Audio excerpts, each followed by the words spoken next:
muita gente nova preocupada com o meio ambiente, isso é muito bom de se ver. Então, vamos começar nosso evento.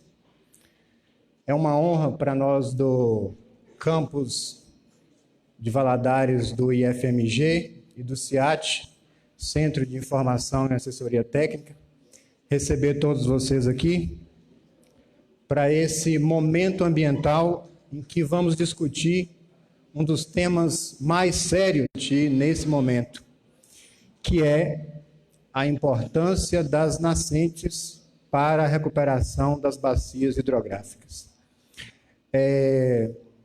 Como a gente está falando de coisa importante, então vamos falar de segurança, que também é uma coisa importante. Eu queria chamar a nossa técnica de segurança, a Carolina Magalhães, para dar umas dicas de segurança aqui, conforme o padrão, para depois a gente continuar.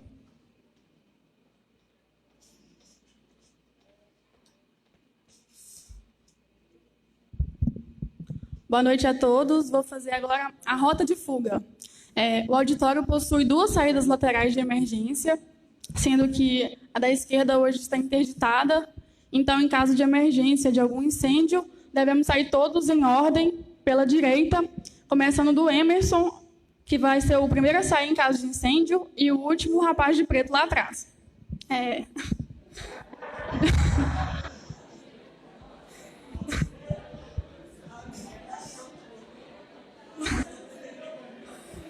Enfim, em caso de emergência, devem se manter a calma, sair todos o mais próximo possível das 2 saídas laterais, e o ponto de encontro vai ser aqui do lado, em cima da brita. É importante não se dispersarem e todo mundo se reunir num ponto fixo.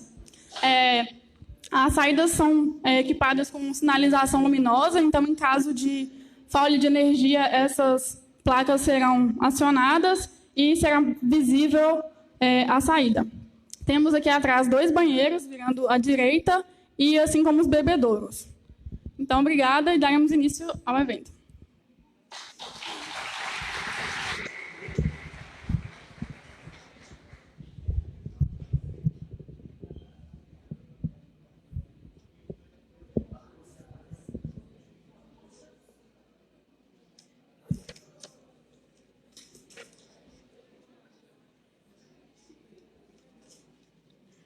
Antes da gente começar, queria citar as presenças aqui do SEMAD, SUPRAM, do SEMA, do representante do deputado Leonardo Monteiro, da Francisca Veras, Aguinaldo Batista, do Instituto Terra, a Polícia Militar Ambiental de Minas Gerais, do PROGEM, os brigadistas do Ibituruna, e todo o pessoal do IFMG, professores e técnicos que estão aqui.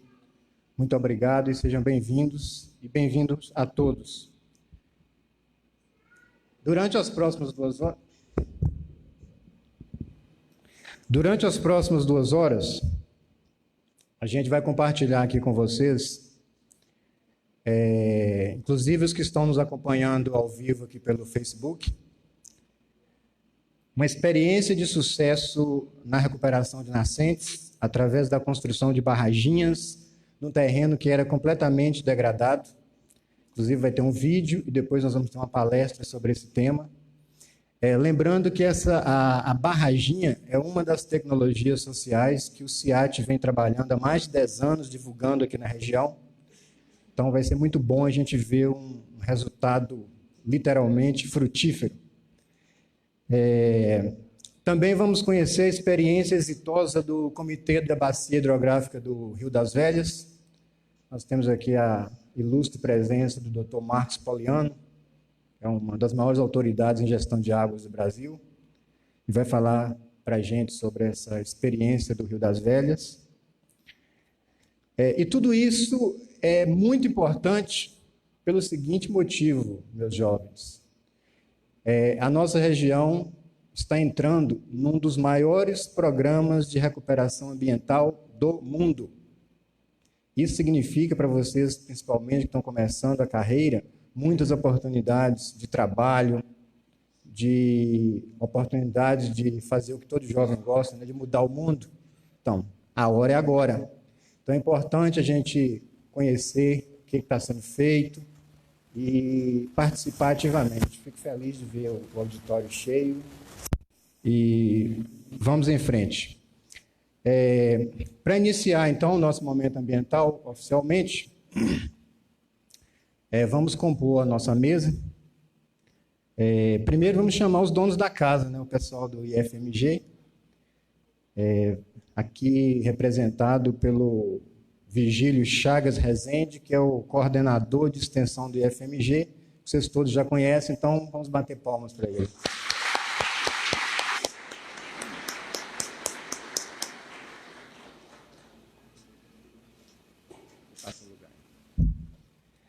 Agora vamos falar dos criadores do momento ambiental, que é o CIAT.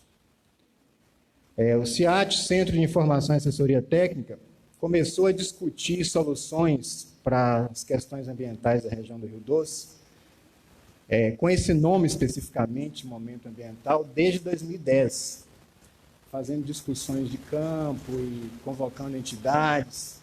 E em 2014 foi publicado um documento assinado por mais de 30 entidades, colocando os principais problemas da degradação ambiental da região e algumas das principais soluções. Uma das soluções, inclusive, que está nesse documento era a tecnologia social das barraginhas, que é uma das experiências que a gente vai mostrar aqui. E representando o CIAT, então, nós vamos receber o nosso coordenador geral, o administrador rural Antônio Carlos Linhares Borges, o Toninho.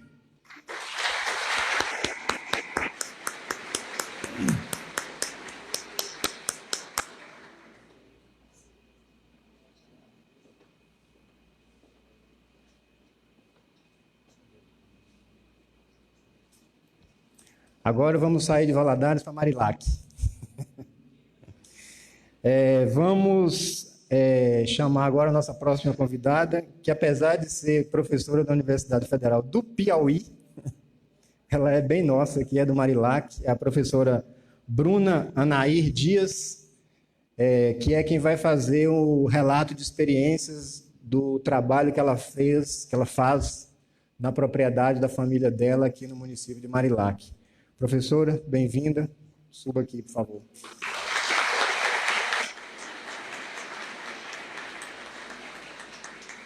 E ela ainda é uma excelente fornecedora de geleia de mocotó caseira.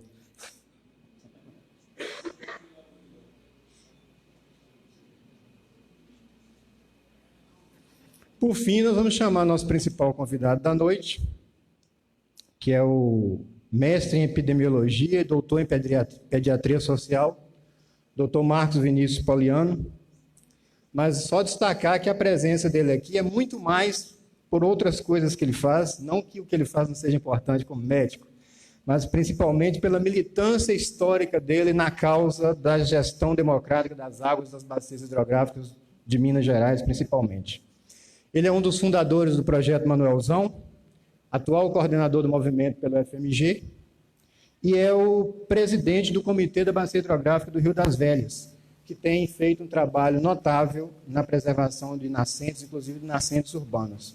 Bem-vindo, professor.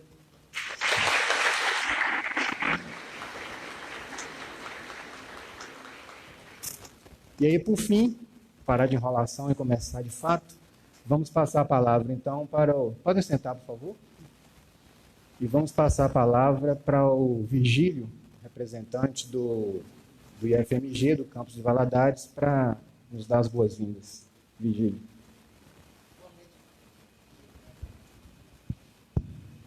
Oi.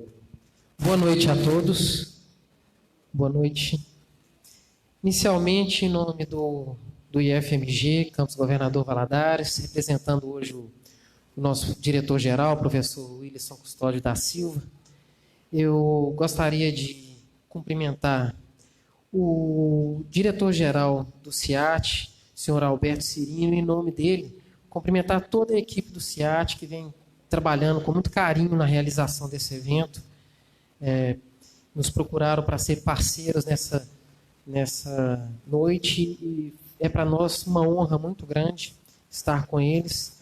Então, cumprimento toda a equipe do CIAT, em nome do Roberto Cirino, o Toninho, que está aqui do nosso lado também. Cumprimentamos também a professora Bruna Dias, da Universidade Federal do Piauí, e o professor Marcos Vinícius Poliano. É uma honra tê-los aqui conosco no nosso campus, para a gente poder discutir esse tema tão importante nessa noite, né? E para nós do IFMG é um orgulho muito grande termos sido convidados pelo CIAT para poder fazer parte desse evento, né? Desde 2010, como já foi dito aqui agora há pouco. Desde 2010 existe um momento ambiental e o IFMG, em outro momento, já foi parceiro também, agora volta a ser parceiro nesse evento, né? E lembrando que a história do IFMG aqui em Valadares começa em 2010, na verdade em 2009, quando tem a pedra fundamental lançada e o primeiro processo seletivo em 2009, mas as atividades acadêmicas, início dos cursos a partir de 2010, coincide com o primeiro momento ambiental. E nesses cerca de 10 anos, o IFMG, aqui na cidade, junto com a comunidade, presenciou história, né, acontecendo, uma história de situações que impactaram e continuam impactando na questão ambiental, social e econômica de Valadares, em relação ao Rio Doce, não só ao Rio Doce, né? Todas as questões ambientais que estão postas aqui, não só na nossa cidade, como na nossa região. E o tema para esse evento, né, a importância das nascentes na recuperação das bacias hidrográficas, foi uma escolha muito feliz, e a escolha dos palestrantes muito mais. Então, nós vamos ter uma oportunidade de fazer aqui um debate, um diálogo muito, muito qualificado sobre esse tema, né? Então, assim, para contextualizar e não delongar muito nessa fala, eu até fiz um roteirinho aqui, gente, para eu falar muito, fiz um roteirinho para não delongar muito. Mas para contextualizar essa nossa participação, eu gostaria de fazer uma citação do Plano de Desenvolvimento Institucional do IFMG, cuja nossa missão está definida da seguinte forma: ofertar ensino, pesquisa e extensão de qualidade em diferentes níveis e modalidades, focando na formação cidadã e no desenvolvimento regional. Ou seja, a realização desse evento em parceria com o CIAT, ele representa mais um passo nessa nossa busca do cumprimento dessa missão, né? Gostaria de citar também a nossa visão institucional: ser reconhecido como instituição inovadora e sustentável, socialmente inclusiva e articulada com as demandas da sociedade. Então, também é importante ressaltar que o desenvolvimento regional faz parte da missão do IFMG, né? Como está citado aqui agora há pouco. Então, o IFMG, por meio das ações de ensino, pesquisa e extensão, suportado por suas diversas áreas de apoio, né, se posiciona como agente de fomento e desenvolvimento regional também, né? E um dos grandes desafios do IFMG é a criação de uma identidade local. Nós somos uma instituição multicamp, estamos espalhados em regiões diferentes de Minas e precisamos criar as identidades regionais. Aqui no Vale do Rio Doce temos o campus de Valadares, Ipatinga e São João Evangelista, né? Então, estamos sempre nessa luta para construir aqui a nossa identidade. Então, por fim, citando mais uma vez o PDI, nesse Plano de Desenvolvimento Institucional, a verdadeira inserção regional do IFMG depende de um amplo conhecimento sobre a realidade social, econômica e educacional de cada uma das regiões em que a instituição está inserida, o que possibilita a criação de uma agenda positiva, na qual a sociedade e o Instituto estabelecem uma relação dialógica, transformadora da realidade, capaz de ampliar a capacidade da absorção do conhecimento da população local e, ao mesmo tempo, também propiciar o crescimento socioeconômico da região. Então, finalizando, Eu gostaria de agradecer mais uma vez o CIAT pelo convite e dizer que nós estamos sempre abertos a essa parceria, a esse tipo de atividade, esse tipo de evento. E para nós é muito importante trazer a sociedade para perto do Instituto Federal. Geograficamente, na cidade, nós estamos um pouco longe do centro. Então, é sempre bom receber a comunidade aqui no nosso campus. Nós agradecemos também a professora Bruna e ao professor Marcos Poliano, mais uma vez, que se disponibilizaram a vir a Governador Valadares e fazer esse debate conosco. A comunidade aqui presente e os nossos alunos, que estão aí disponibilizando alguns momentos do dia, melhor da noite, para participar com a gente e colaborar também no desenvolvimento deste nosso evento. Obrigado.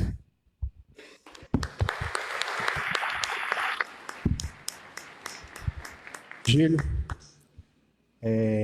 Agora, gente, é o seguinte, a gente vai mostrar um pequeno vídeo contextualizando um pouco o trabalho do CIAT, as tecnologias que a gente vai falar aqui posteriormente e os resultados.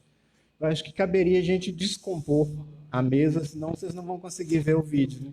E aí depois volta cada um individualmente para a sua fala. Então,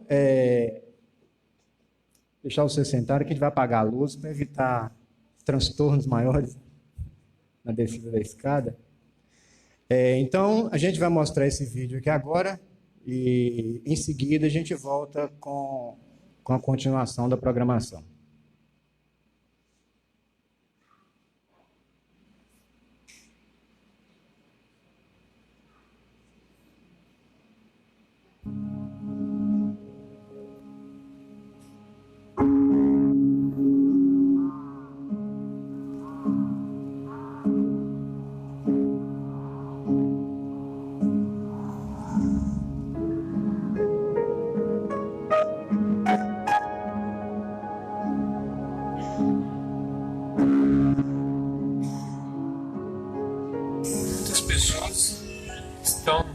Evadindo da região, mudando, migrando, achando que a região não é mais viável que a deserta. Obviamente, a gente vê a região estar num processo de degradação ambiental grave e num processo de desertificação, né?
Em que consiste a tecnologia blockchain?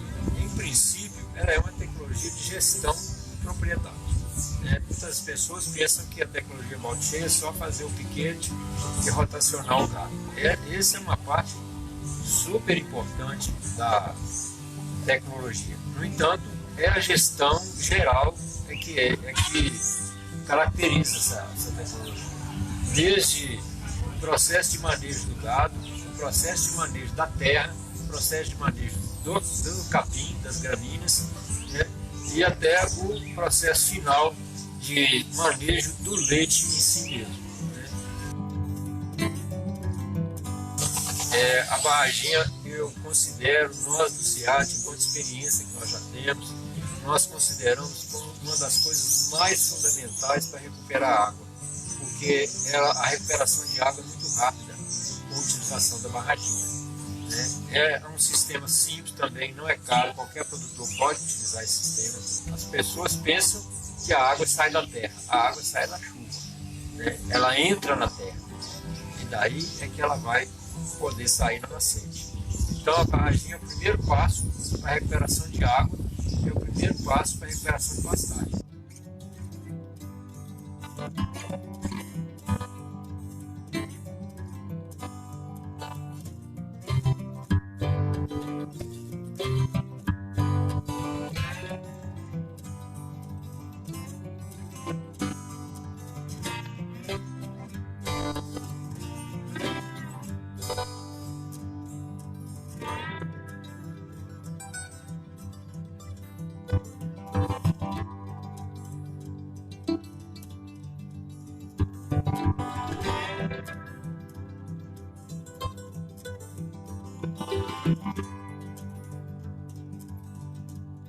Este plantou braquiária não para a formação de pastagem, que é o mais comum, mas sim para a recomposição da vegetação no solo. Por quê? Porque a braquiária é uma gramínea de crescimento rápido.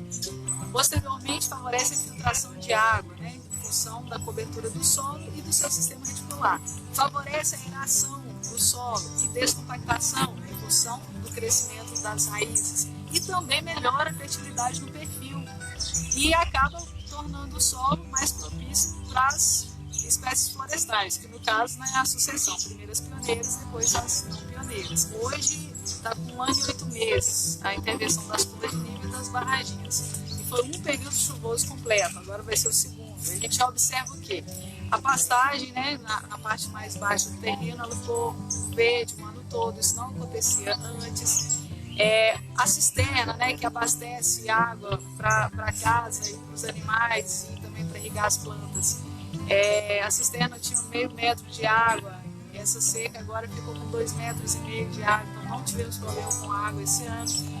Umas minas, surgiram 2 minas próximas, né, ao leito do rio, na parte mais baixa do terreno, e permaneceram o ano todo, algo que não era observado há anos aqui na propriedade.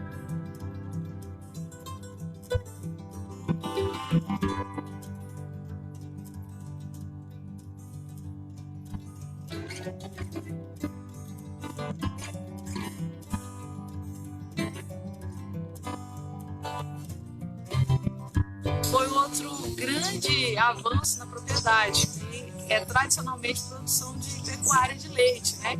E antes a gente tinha uma produção muito baixa, era em torno aí, na época seca, de 5 a 10 litros de leite.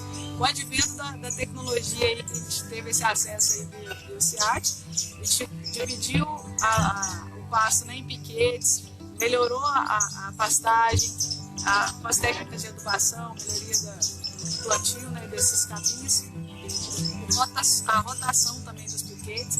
A gente saiu aí dessa média de 5 a 10 litros, melhorou também alguns animais, a gente traz 4 animais novos, e saímos para uma média de 150, 160 litros de leite. Então é fundamental a difusão dessas tecnologias, porque aqui é um caso que deu muito certo e outros produtores também poderiam estar com esses resultados satisfatórios desde que essa tecnologia chegue até eles. Então a gente acha fundamental no cenário atual, né, de degradação da bacia do Rio Doce, essas tecnologias chegarem até o produtor vai ser fundamental, né, para que ele mantenha a sua cultura de produção pecuária, mas de forma sustentável e que também recupere, né, as áreas.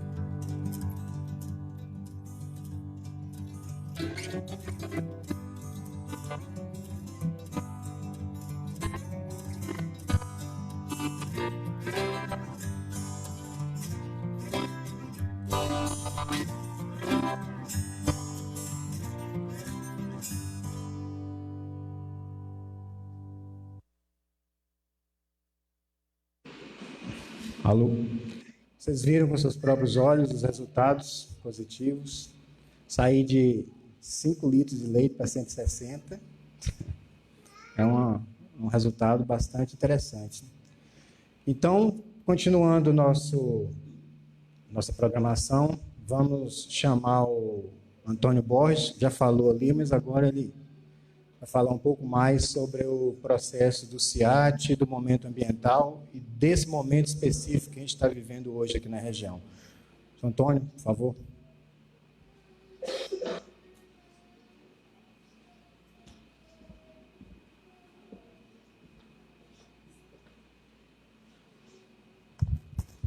Bom, gente, então, boa noite para todo mundo. Quero, inicialmente, agradecer o Instituto Federal por estar recebendo aqui a gente. Não é a primeira vez, são várias vezes que nós já temos essa parceria. Quero agradecer as entidades que estão presentes aqui, apoiando esse trabalho nosso. Polícia Ambiental está presente aqui, o pessoal da Progem, vários parceiros do SIAT, temos um parceiro também, o Instituto Estadual de Floresta, que tem sido um parceiro durante anos nosso, e principalmente eu quero agradecer e parabenizar a presença dos alunos aqui, jovens, né? Principalmente parabenizar vocês por estarem aqui conosco, interessados nesse assunto. Quero agradecer também toda a equipe do SIAT presente aqui, como sempre, firmes conosco nessa batalha pelo meio ambiente, pela melhoria da nossa região. Eu quero começar dizendo para vocês que, lembrando uma coisa que a gente se esquece muito, que nós moramos, vivemos, habitamos numa nave espacial que viaja pelo universo, que é a nossa casa chamada Terra. E nós só temos esse lugarzinho para morar, né? E a gente costuma esquecer disso. Nós já vamos, ao longo do tempo, quase que podemos dizer, comendo essa casa nossa, né? Então, o SIAT foi criado há quase 15 anos atrás como uma agência de desenvolvimento, uma associação. É uma associação que se propõe a fomentar o desenvolvimento da nossa região. E nós começamos a trabalhar na área urbana, com associações de mulheres, de produtoras, de artesanato, de corte e costura, e fomos também migrando para a área rural, com o reconhecimento de que o setor rural, para a nossa região, é um sustentáculo. Nós vivemos, a nossa economia toda, ela parte do setor rural, né? Quem é que movimenta o setor de serviços? Governador Valadares é uma cidade prestadora de serviço. De onde que vem o recurso, né? Dessas 30, 40 cidades aqui em volta que vêm aqui buscar serviço, né? De medicina, educação, vários serviços, comércio, né? O nosso comércio atacado. De onde que vem esse recurso, né? Das pequenas cidades. As pequenas cidades da nossa região não têm indústria, na maioria das vezes, né? Então, a base da sustentação de tudo é a atividade rural, né? E a nossa atividade rural é principalmente atividade focada na pecuária, né?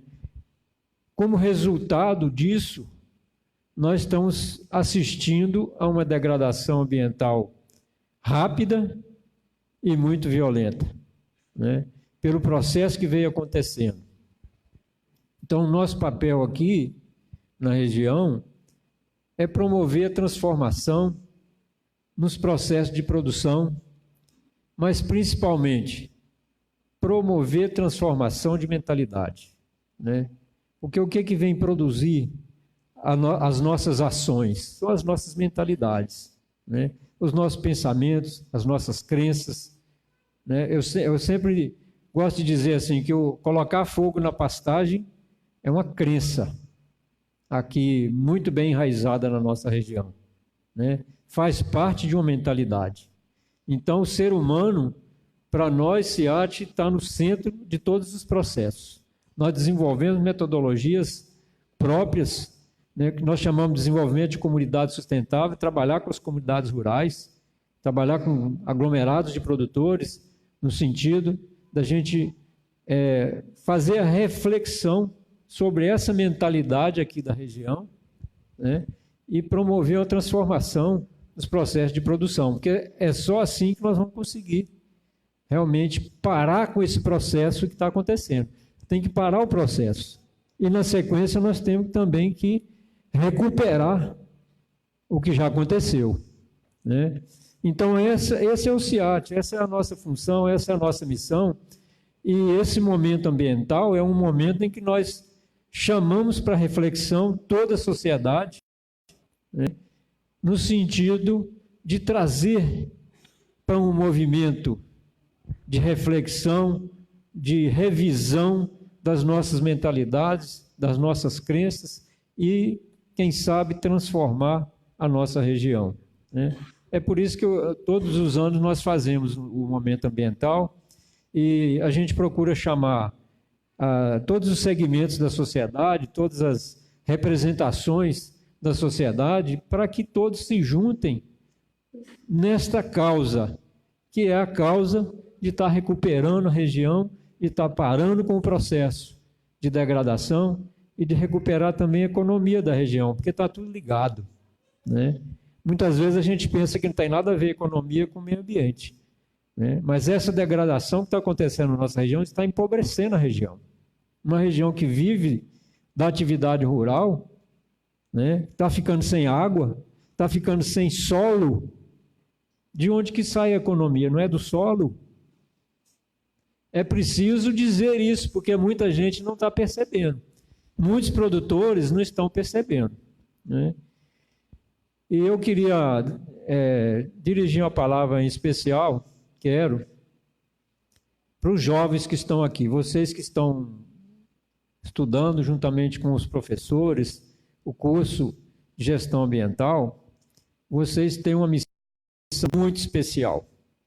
E eu quero me comprometer a partir do ano que vem, a gente estar junto com vocês, a gente fazer um movimento na região. Nós fazemos juntos um movimento pela região, no sentido de estar chamando a atenção da sociedade e também a gente está com um trabalho bastante extenso com a oportunidade que surgiu com a Fundação Renova, o recurso que está chegando aí, um trabalho de recuperação ambiental bastante extenso. Nós vamos estar praticando barraginha, plantio de mudas em grande escala. Então, eu gostaria de já convidar desde já os professores, os alunos, para estarem participando desse processo conosco, porque para vocês é uma oportunidade de profissionalização. Eu ontem estive lá no Café Rural, no Cicobi, também movimentando um pouco a cabeça dos produtores, né? Porque se a gente conseguir juntar a vontade dos produtores de recuperar suas propriedades e a capacidade técnica de vocês, nós estamos fazendo um trabalho duplamente interessante, que é abrir oportunidade de trabalho profissional, né, para quem está estudando, está formando, e, ao mesmo tempo, abrir uma oportunidade para os produtores de terem técnicos habilitados, capacitados, porque esse é um outro problema, né? Muitas vezes os produtores querem fazer alguma coisa e não encontram o técnico que conhece as técnicas, né, as tecnologias sociais que podem estar recuperando a propriedade deles, ajudando a recuperar água, solo e economicamente, e não encontram esses técnicos com muita facilidade. O ambiente é esse aqui, da gente criar conhecimento capaz de oferecer esse conhecimento para quem precisa. E nós estamos dispostos a fazer o trabalho na outra ponta também, que é criar demanda para esse conhecimento, orientar e convencer os produtores rurais de que eles devem procurar esse conhecimento. Então, abre-se aí, quem sabe, para o futuro, um grande mercado de trabalho. A nossa região é uma região extremamente degradada, que tem uma demanda enorme de trabalho para recuperação, né? E vocês estão nessa linha de estar presente nesse momento, nessa oportunidade. Então, nós queremos fazer esse trabalho com vocês no ano que vem. Esse momento ambiental é só um primeiro, né? Depois de 2 anos que nós não estamos trabalhando nessa linha, voltamos agora com esse trabalho. Então, queremos contar com todos vocês e, quem sabe, oferecer para frente um mercado de trabalho. Nós acreditamos que o que promove desenvolvimento em qualquer lugar, em qualquer circunstância, é conhecimento. Por isso é que nós estamos aqui nessa casa de produção de conhecimento, né? É por isso que a gente acha vocês super importantes, alunos, professores, técnicos, né? Porque são produtores de conhecimento, promotores de conhecimento e capazes de disseminar conhecimento, né? É só assim que a gente consegue melhorar a sociedade. Sociedade nenhuma desenvolve sem conhecimentos técnicos e científicos, né? É a base de tudo. Então é isso que eu estou querendo dizer para vocês e quero agradecer e parabenizar a presença dessa turma jovem que está aí, tá bom?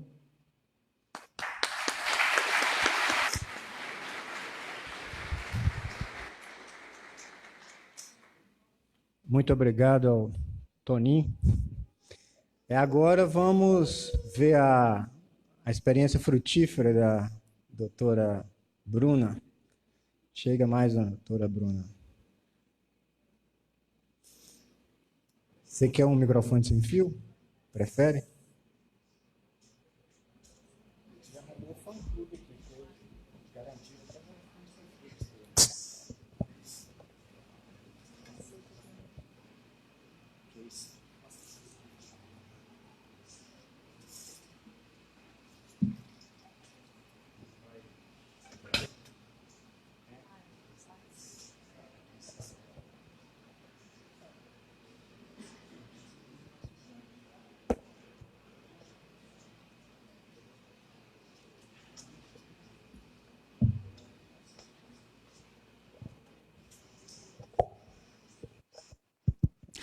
Saudações, pessoal. Boa noite. Epa, gostei de ver, ó, plateia jovem e animada. Isso é muito positivo. Vou vir aqui para baixo para ficar mais pertinho de vocês. Dá para ver tranquilo aí atrás? Sim? Pronto. Pessoal, gostaria de agradecer muito a oportunidade de estar aqui hoje. É uma satisfação enorme estar na nossa querida Governador Valadares. Eu sou natural aqui de Governador Valadares. Fui criada em Marilac, né, nos sítios dos meus pais, pequenos produtores rurais. E aí, no advindo, né, de ir buscar o estudo, a gente cursou engenharia florestal lá em Diamantina, depois a pós-graduação lá em Viçosa. Depois recebemos a missão de ficar um tempo lá em Lavras como docente e há 7 anos estamos lá no Piauí, na Universidade Federal do Piauí. Então, muitos se estranham, mas professora do Piauí está aqui em Valadares.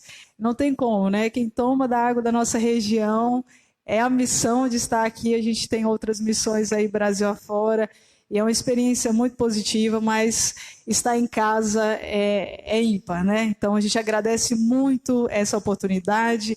Agradece ao Instituto Federal que recebeu esse evento. A gente já teve a oportunidade intensiva. Ele tinha a concepção de que uma árvore ocupava o espaço de vários bois alimentar.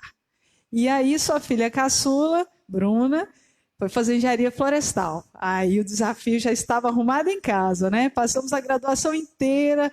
Pai, vamos recuperar essa pastagem degradada, vamos plantar uma árvore para conforto dos animais, a água do rio está secando, vamos recompor a mata ciliar.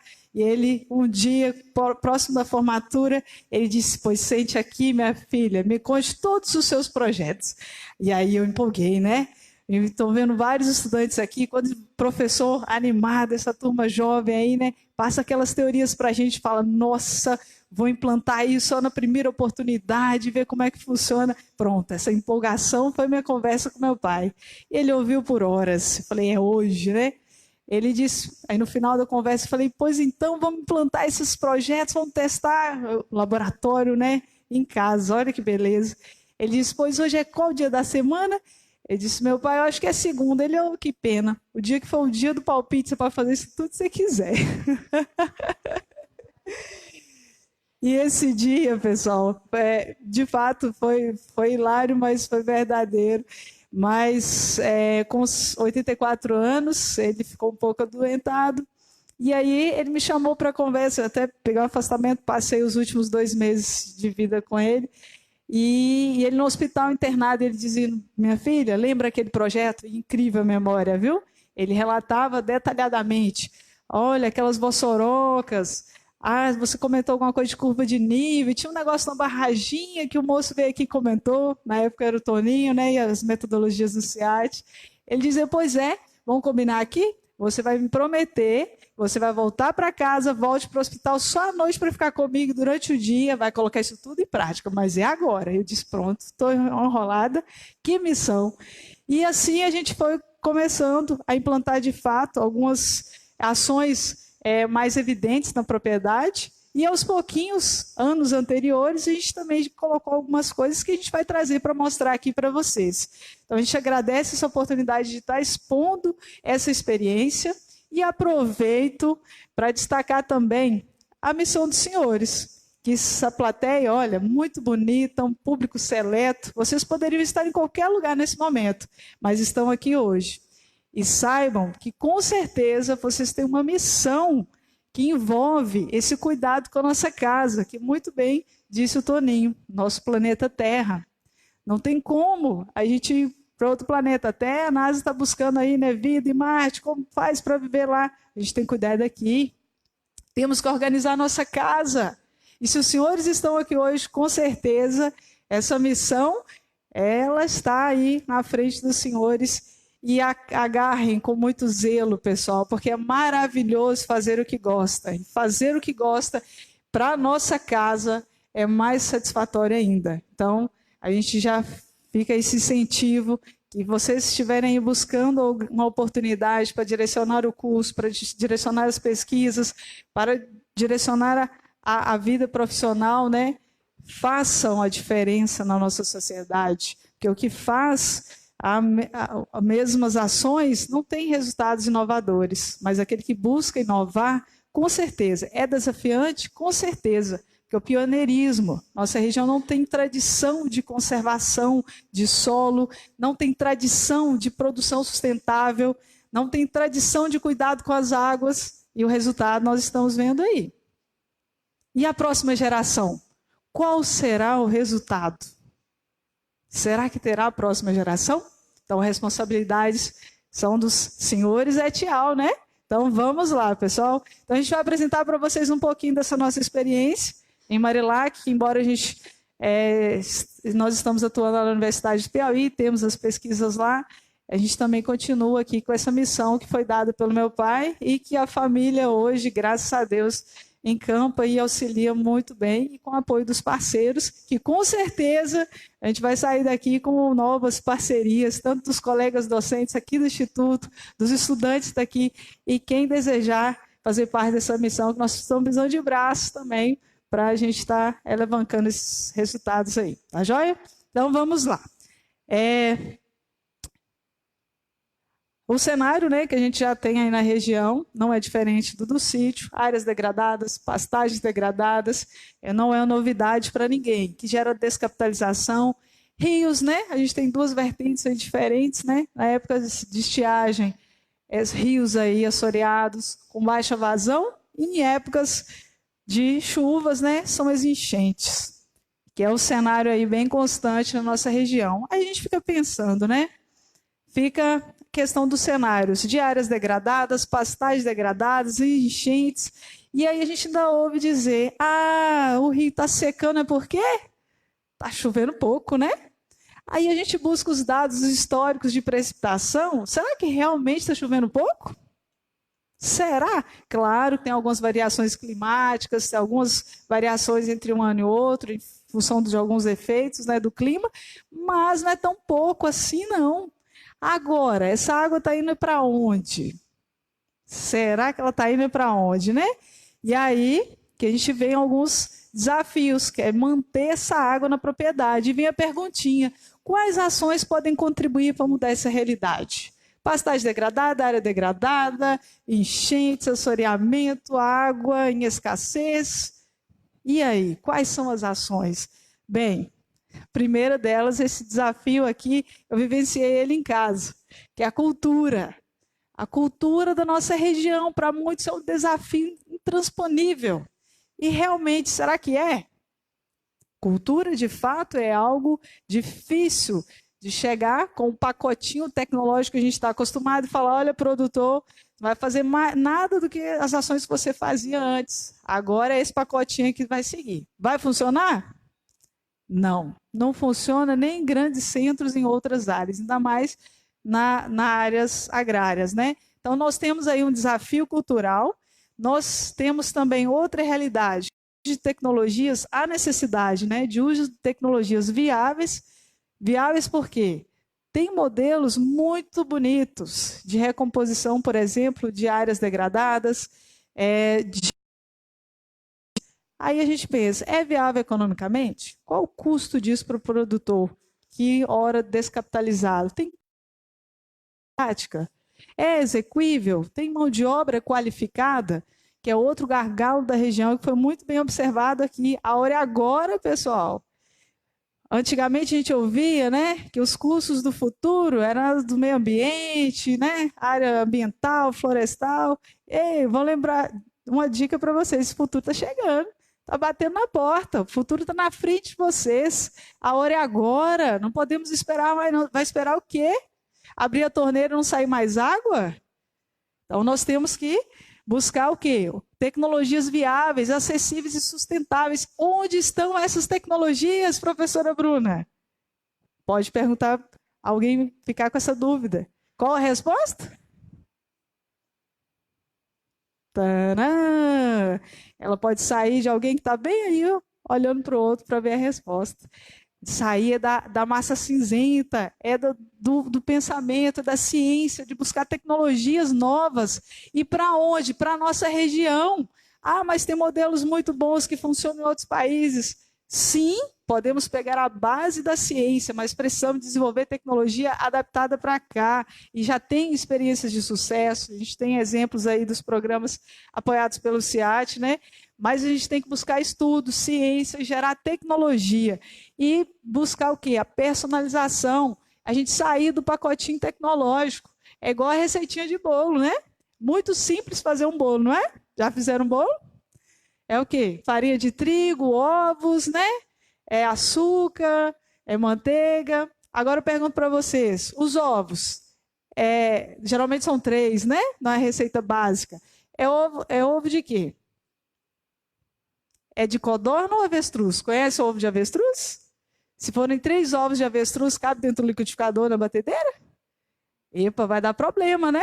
Aí é que está trazendo isso para recomposição de áreas degradadas, recomposição de bacias hidrográficas ou de matas ciliares, né? Essa personalização é muito importante, porque a receitinha ela só dá certo para aquela área onde ela foi desenvolvida. Agora, ela precisa de personalizar para aquela propriedade. Uma propriedade vizinha da outra não significa que a mesma ação vai gerar o mesmo resultado. A gente está trabalhando o quê? É com a natureza, não é? Então, precisamos de gerar essas pesquisas de personalização. E vão gerar onde? Se não sair daqui, pessoal, olha, nós estamos aqui em Valadares, cidade grande. Quantos cursos de engenharia ambiental tem aqui? Em Valadares? 3? Que bom! A missão é grande e também os operários vão fazer uma equipe interessante, né? Então, a gente tem que buscar o quê? Parcerias e buscar melhorar as pesquisas para a gente ter essa resposta para a sociedade. Ainda mais institutos voltados para a área pública, né? Nós estamos aí no Instituto Federal. Então, a gente precisa de trabalhar nessas tecnologias. Nesse cenário regional, pessoal, como eu mencionei para vocês, a gente tinha um desafio lá no sítio, que é o sítio Cantinho do Céu, né? Que é o nome de lá, que fica localizado em Marilac.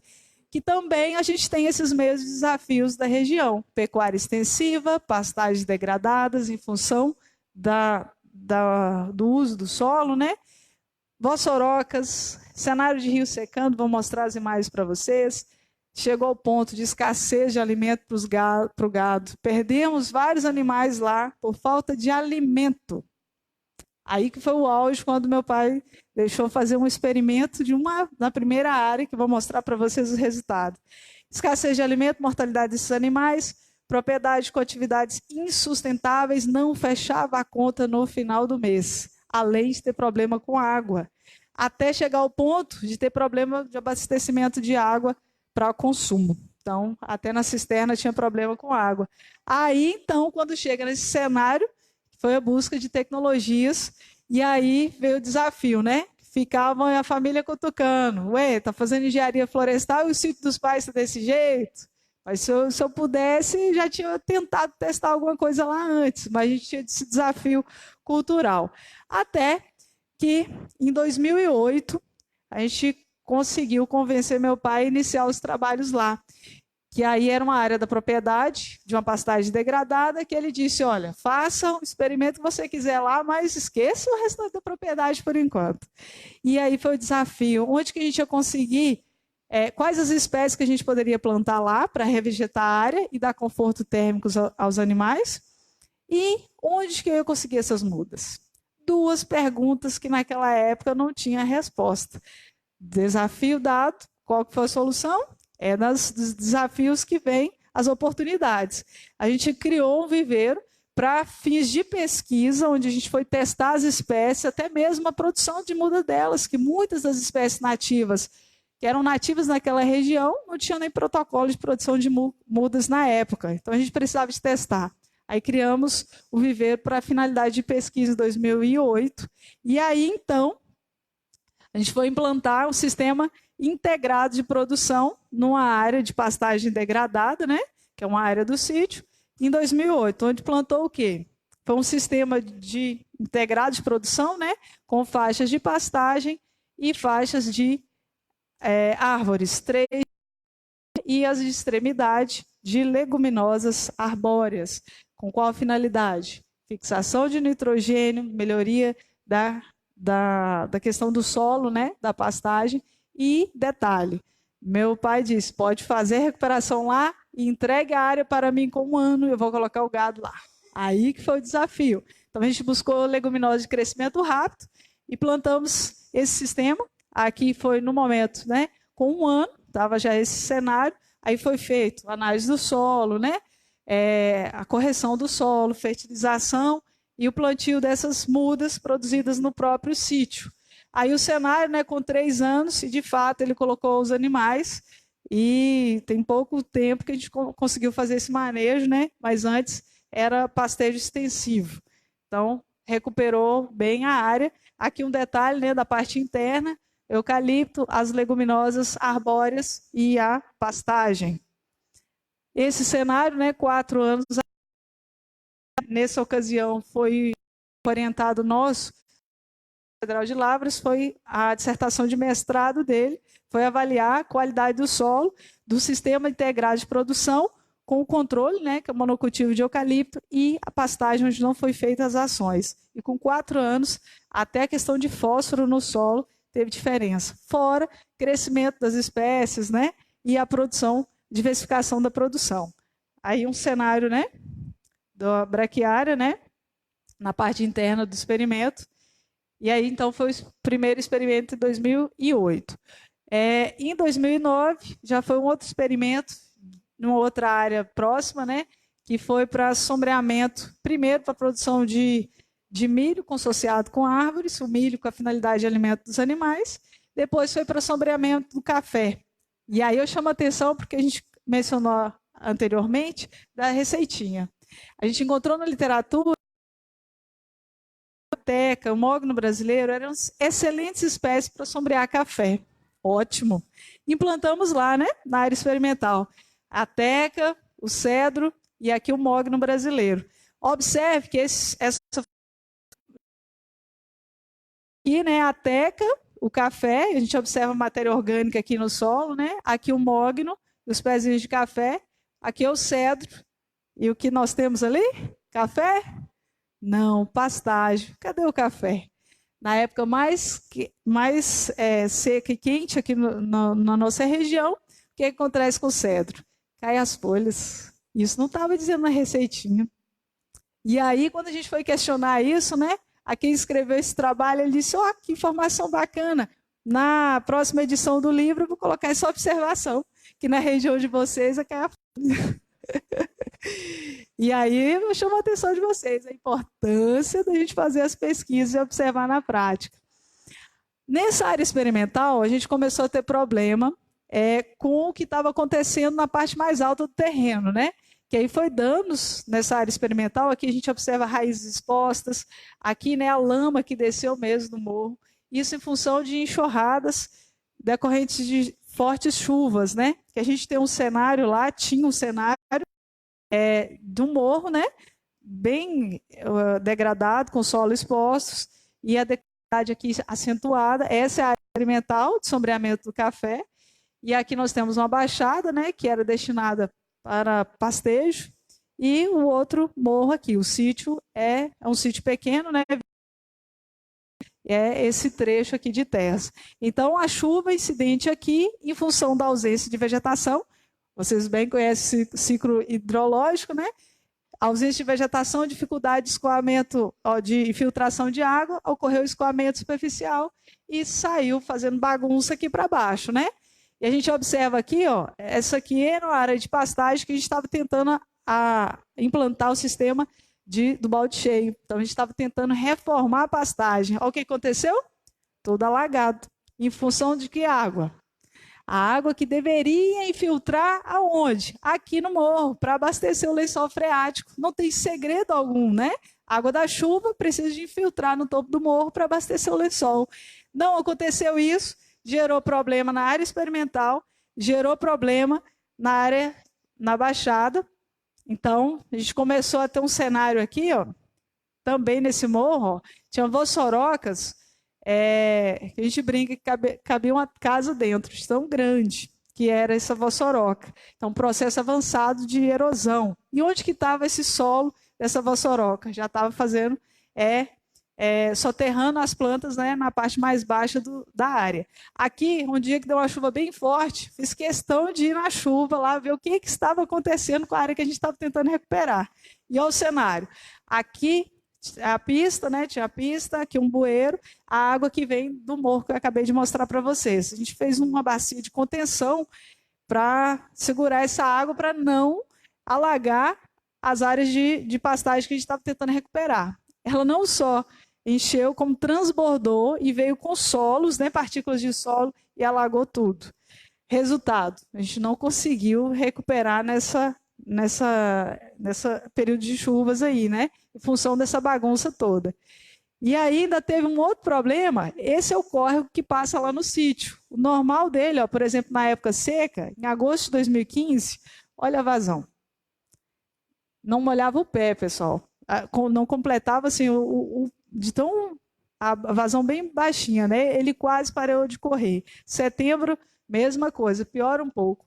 E essa foi uma enchente que deu. Aqui é um detalhe da casa e a água quase que entrou dentro de casa. Impressionante. Aí a gente pergunta: realmente está chovendo pouco? Porque o cenário, ó, na época seca, como fica o rio? Aí quem vê fala, nossa, agora realmente está chovendo pouco, né?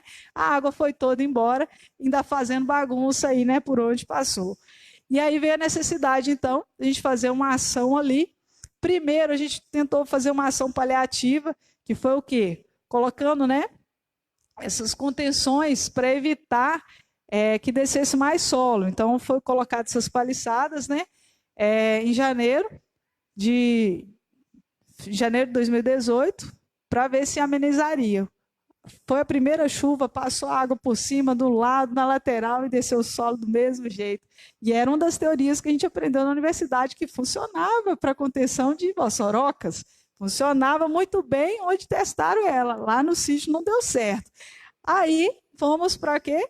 Para o sistema, então, de barraginhas. E isso, pessoal, foi feito em fevereiro de 2018. Então, tem um ano e 8 meses aí, né? Então, ao invés, né, dessas contenções, a gente entrou com com a máquina mesmo, fez o quê? Essa contenção da vossoroca, então a gente quebrou o barranco as laterais, né, da vossoroca, tampando ela e fazendo a partir daí as barraginhas, né, que são o quê? A gente fez as curvas de nível e dentro da curva, a gente observa aqui na profundidade aqui, foi feito na parte do solo mais firme, né? Não onde já tinha o escoamento natural da água. Então, a gente fez essas curvas aí para contenção das paredes desse solo exposto à braquiária. Aí meu pai ficou todo feliz, vai plantar pasto para minhas vaquinhas. Eu disse, não, senhor. A braquiária aqui, a função dela é de recomposição da vegetação. E aí tem muito respeito, né? Porque diz que é uma gramínea invasiva. Que bom, né? Faz a cobertura rápida do solo, mas não é ela que vai ficar nesse sistema no futuro, né? A gente vai substituir por vegetação arbórea. E aí, nós fizemos essa intervenção, então, no final do período chuvoso de 2018, pegou o finalzinho da chuva só, ainda conseguimos segurar um pouquinho da água das chuvas lá nessas barraginhas, que ficamos, inclusive, muito surpresos. E essa água infiltrou completamente a ilha nas curvas de nível e ficou nesse cenário. E não fez mais, não tivemos mais esse problema com o escoamento superficial. Esse cenário agora, essas fotos são de ontem, aqui onde tinha uma das maiores vossorocas, agora nós plantamos, né? Isso aqui é uma espécie nativa, o xixá, e aqui não tem nada de vossoroca, está o solo completamente coberto, isso com 1 ano e 8 meses. E aqui o cenário das curvas de nível, né? E o mais interessante, que até já foi mostrado no vídeo, né? Que foi uma surpresa, que a gente não esperava isso com tanta rapidez, mas foi feita as curvas de nível aqui, nesse morro, e aqui embaixo, em 2 pontos, a gente já observou essa água aqui, né? Que diz, né, os mais antigos, que antigamente tinham as minas, e a gente observou que 1 ano e 8 meses após, né, a implantação dessas curvas de nível, a água voltou e ficou o ano todo. Então, a gente já observa esse efeito positivo das barraginhas. Outro que foi impactado também foi a cisterna, que a gente também já viu lá no vídeo, né, aumentou a produção de água na cisterna. Um quintal, né, que tem lá no sítio, também ficou não necessária a irrigação e ficou verde por um bom tempo. E os piquetes, né, que foi retomada aí a produção de leite, deu continuidade, mas saiu do sistema extensivo e foi para a tecnologia do balde cheio. E a gente observa aqui, né, que ele ficou com pastagem para o ano todo e sem irrigação. Então foi outro efeito assim direto das curvas de nível, contenção das vossorocas e das barraginhas. E a produção de leite também aumentou significativamente, né? Aqui o cenário, né? Em 2008, né? As vossorocas e a área degradada. Esse cenário aqui, este ano, né? As curvas de nível, essa foto está um pouco clara, que ontem, a hora que fui tirar, estava chovendo, coisa boa, né? Então já esse branquinho de chuva, a gente espera que fique com bastante água aí nessas curvas de nível. Os piquetes, né?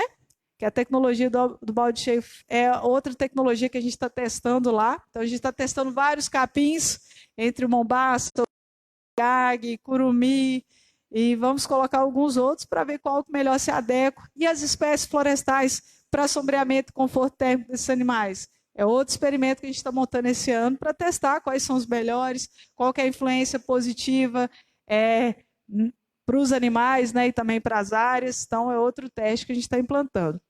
No outro morro, também a área degradada, né? E aqui a gente tem um rio que passa aqui, que é o córrego que eu mostrei as fotos para vocês. Aqui, para entrar com máquina e fazer a intervenção, para criar as barraginhas, a gente teria um problema, né? Que é a questão da declividade, e o rio fica logo abaixo. Então, aqui a gente adotou um outro sistema, que é com nível tecnológico inferior, mas, como eu disse, a gente tem que pesquisar. Então, tem que trazer a ciência para o nosso lado, e aí a gente adequou o quê? Aqui a gente fez esse sistema aqui de plantio de braquiária, né, em covas, como se fosse cova para plantar uma espécie florestal. Fizemos a cova, adubamos e colocamos semente braquiária. cobertura do solo para depois a gente entrar com as espécies florestais. Por quê? Porque a área é completamente degradada e compactada. Se colocasse árvore lá, talvez a gente teria problema. E os resultados aí, né, com 1 ano e pouco, a gente já vê que a cobertura do solo já melhorou um pouco. Outras pesquisas que a gente está conduzindo lá, além dessas, é testando as espécies, como eu mencionei para vocês, né? Em 2008, a gente plantou viveiro e, a partir daí, testando algumas espécies, principalmente as nativas. E aqui, ó, eu destaco a braúna, né? Que eu acho que muitos já ouviram falar ou já conhecem. Conhece a braúna? Que era muito utilizada para construir cercas, né? Lá no sítio de meus pais tem cerca dessa espécie, que diz, meus pais, que tem mais de 60 anos, sem tratamento. Então, lá, boazinhas. Mas eu mesmo tive a oportunidade de conhecer os troncos cortados dela, porque na propriedade já não tinha mais nenhuma árvore em pé. Quando eu já me entendi por gente, já estava esse cenário, né? Então, o que a gente fez? A gente buscou locais que tinham essa espécie, fazendo um teste de procedência para ver qual o material da braúna que melhor se adaptava lá no sítio. Então, a gente fez esse experimento, foi até uma das espécies que a gente trabalhou na tese de doutorado, o experimento foi lá no sítio, e a gente observa aqui, ó, já uma planta de braúna, né, florescendo, e hoje a gente consegue produzir mudas lá para plantio já de material genético que a gente testou lá no sítio, que é os experimentos dos mais antigos lá, né? Além dos experimentos com a braúna, a gente testou peroba rosa, amarela. Todo ano agora a gente monta algum para a gente tentar descobrir a melhor forma de manejo.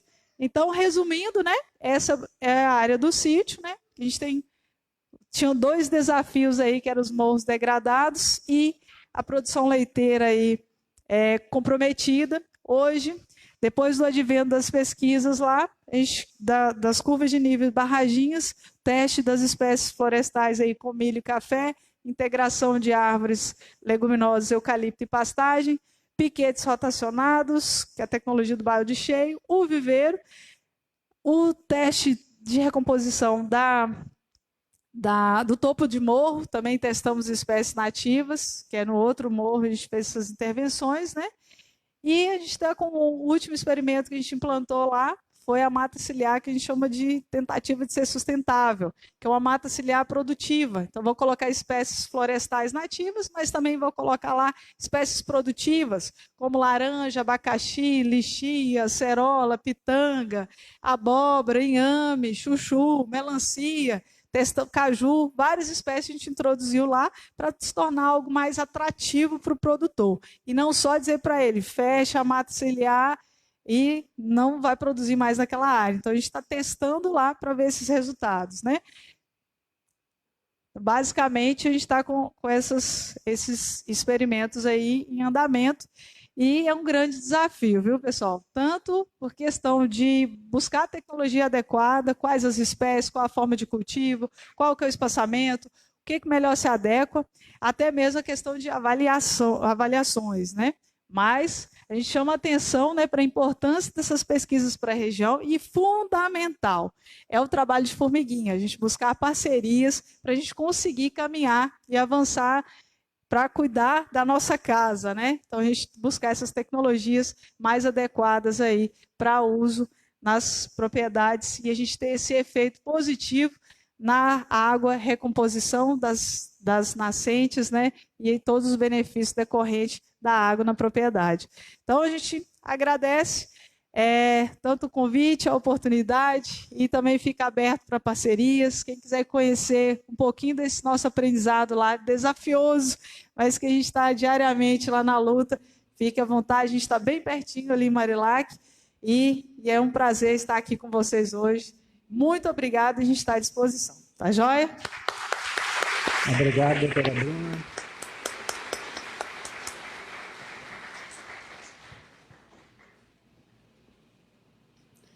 E agora, por fim, vamos chamar o nosso principal convidado, doutor Marcos Poliano.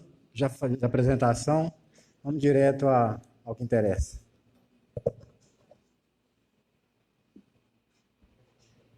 Pode botar. Bom, primeiro, principal aqui, vamos tirar fora, né? principal são todos nós aqui, são vocês, né? A experiência da Bruna. Primeiro, boa noite. É uma satisfação estar aqui. Eu acho que esses momentos são sempre enriquecedores para mim, né? Porque estou há 20 anos, de medicina eu já tenho mais, mas nessa luta ambiental nós já temos há 20 anos, né? E exatamente porque a gente começou a entender essa conectividade que existe entre qualidade de meio ambiente e saúde, né? E que cada vez que você polui, arrebenta com o ambiente, você gera todo um impacto no ecossistema que se traduz em doenças, né? Nós até hoje estamos aí tentando dar conta de um mosquito chamado Aedes, né? Que faz a bagunça toda aí de transmitir zika, chikungunya, doenças que antigamente a gente não tinha e nós estamos reciclando, né? Como febre amarela, agora nós estamos enfrentando surto de sarampo. Então você começa a pensar que nós não estamos indo para essa trajetória em termos de saúde e de ambiente, é um vai e volta, né? A gente dá 2 passos para frente e às vezes 2 para trás, né? E aí você fala, pô, mas qual o sentido? Por que que a gente não está saindo desse lugar? Por que que a gente não sai desse lugar?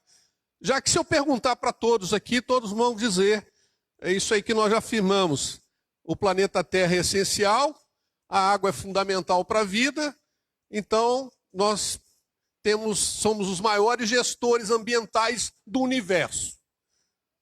Com certeza, se a gente olhar ao nosso redor, nós vamos ver que de gestor ambiental nós estamos longe, né? Nós estamos gerindo essa casa muito mal, né?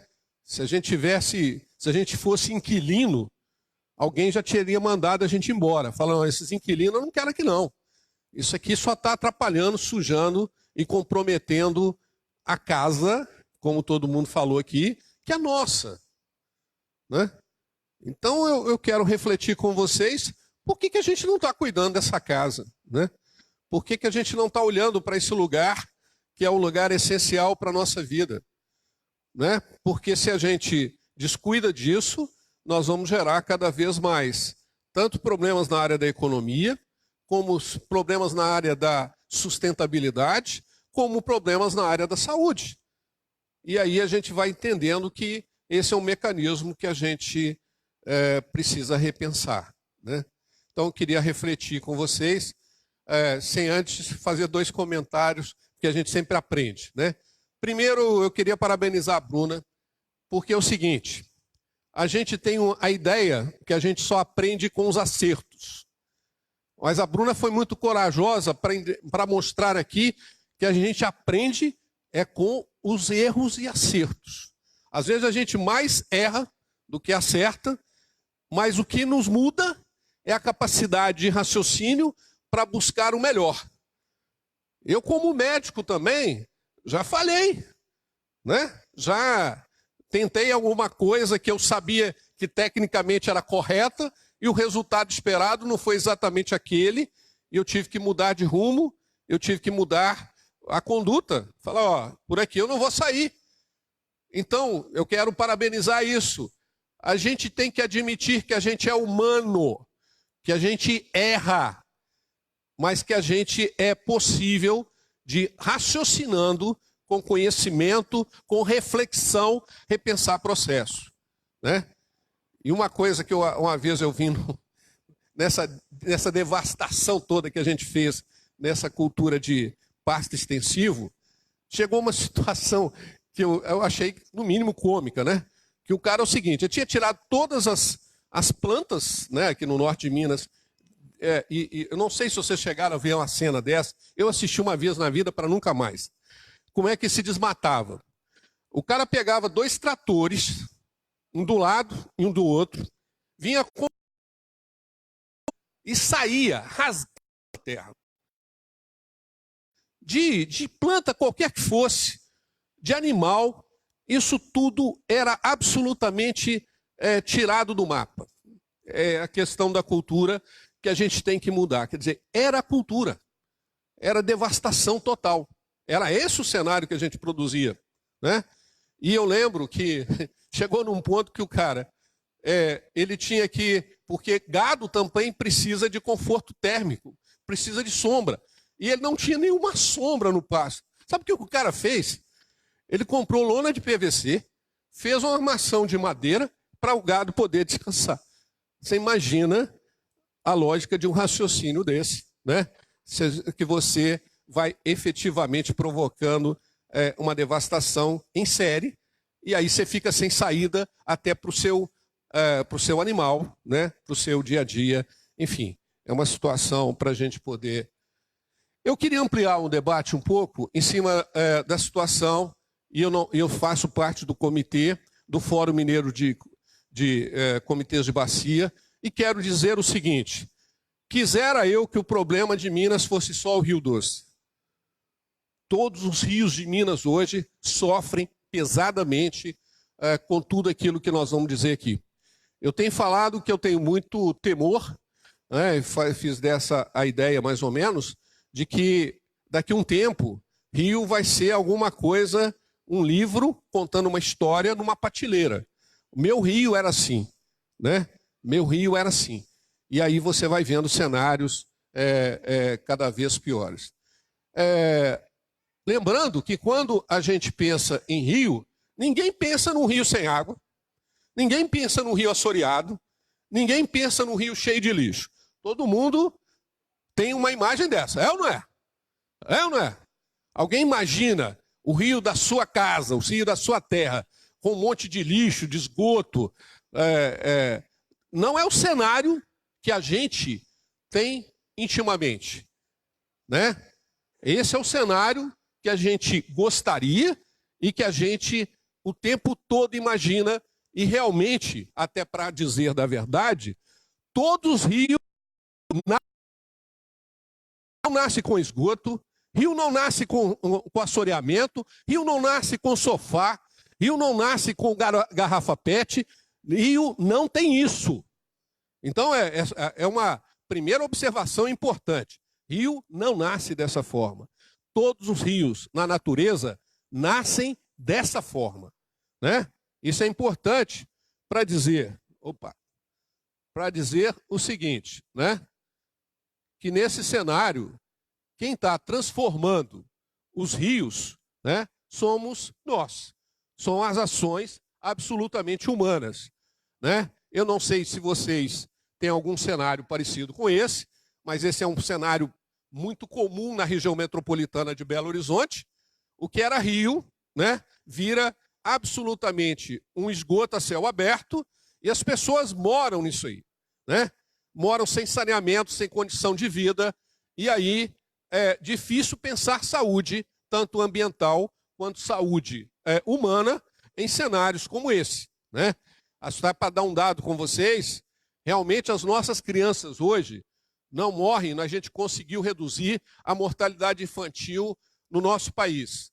Então, assim, as crianças não morrem mais com 1 ano. Elas morrem com 15, 16, 17 pela violência, né? Isso é absurdo. Quer dizer, agora quem mata não é a infecção. O que mata, infelizmente, é a violência social, a violência da falta de condição de vida, né? Isso gera o patamar que a gente tem. Um ponto que, pelo menos, se ninguém conhece, pelo menos já ouviu falar. Isso aqui é a Lagoa da Pampulha, né? É um cenário que hoje, quando chove, o que nós temos na lagoa é isso aqui, né? Uma lagoa que, inclusive, na época, a gente captava água para abastecer algumas áreas de Belo Horizonte. Hoje você não pode efetivamente chegar próximo, nadar, tocar essa água, porque ela está extremamente contaminada, né? Um outro modelo que a gente foi fazendo com os nossos rios foi a presunção de que a gente pode efetivamente dominar e domar os cursos d'água, né? E aí a gente começou a encaixotar, começou a canalizar, né? E aí quando, eu falo sempre lá em Belo Horizonte, porque pelo menos pela TV vocês já devem ter visto, né?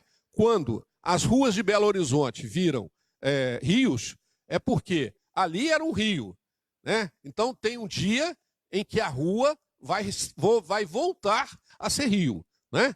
Então não há que se espantar, porque nós criamos essas armadilhas urbanas. Nós estamos com um baita problema hoje na Avenida Vilarinho, pelo menos todo mundo já deve ter ouvido falar aí, né? Ano passado matou, foram 3 pessoas, né? Uma mãe e uma criança dentro de um carro, dentro da avenida, né? Devido ao alagamento, porque a gente foi fazendo armadilhas urbanas, né? Porque a água, ela tem propriedade própria, ela tem força, velocidade e ela tem caminho. A gente é que entra no caminho dela e quer que ela respeite. Você fala, não, meu amigo, ó, água, você fica aqui, porque isso aqui é da avenida, isso aqui não é do rio. Ó, isso não existe. A falta de compreensão das relações da natureza faz com que, por vezes, a gente construa modelos, tanto de cidade e do campo, absolutamente inadequados, né? E aí o outro problema que essa situação toda leva é a contaminação pelos nossos esgotos. Hoje, o que mais degrada os rios de Minas e do Brasil são esgotos. Tá? Apesar da questão da mineração, dessas coisas todas, mas hoje o maior impactante na qualidade de água de Minas e do Brasil é a falta de tratamento de esgoto. Os esgotos nossos são absolutamente canalizados e jogados dentro de curso d'água. E aí você assassina, literalmente, e degrada os cursos d'água, né? E aí a gente começou também, não bastasse os problemas que já tínhamos, de assoreamento, de degradação, de questão do esgotamento sanitário, a gente começou a ter problemas com as barragens minerárias, cada vez mais numa situação que vem se alarmando, porque isso aconteceu no Doce, em 2015, né? E, posteriormente, esse ano, a gente tomou o Brumadinho nas costas, né? E até pegando a menina aqui que fez todo aquele gestual de saída, né? As pessoas que morreram em Brumadinho, exatamente o que elas não tiveram foi uma rota de fuga. Elas estavam absolutamente debaixo da barragem, né? Numa área que chama de autossalvamento, que na verdade não tem salvamento. A pessoa tem que sair num tempo absolutamente inexequível e as pessoas morreram porque não tinha verdadeiramente rota de fuga, né? Bom, diante desse cenário todo, eu queria chamar a atenção daquilo que eu mais defendo. Não adianta a gente ficar olhando só para a calha. É que todo mundo, de certa forma, falou aqui. Nós temos que olhar para as bacias, né? Ou seja, eu não vou ter água na calha se eu não cuidar do território. Então, esse território é absolutamente fundamental para a gestão das águas. Não tem como ter água em calha, e aqui todos os rios nossos estão se tornando o seguinte, rios de chuva. O que é rio de chuva? Choveu, faz um maior estardalhaço, como ela mostrou, entope, entulha, enche, faz enchente, faz transbordamento. Passou uma semana, parece que não chove há mais de um mês. Se passar metade do ano, você vai pensar, eu não lembro quando que foi a última chuva. Por quê? Nós estamos perdendo a capacidade de absorção dessa água no solo, porque o que alimenta a bacia, né, nós temos que pensar o seguinte, né, a Bruna foi muito feliz ali, eu estou aproveitando o máximo da apresentação dela para justificar, é o seguinte, eu preciso de água, não é no período de chuva, não é os 3 meses, eu preciso de água, é nos outros 9 meses.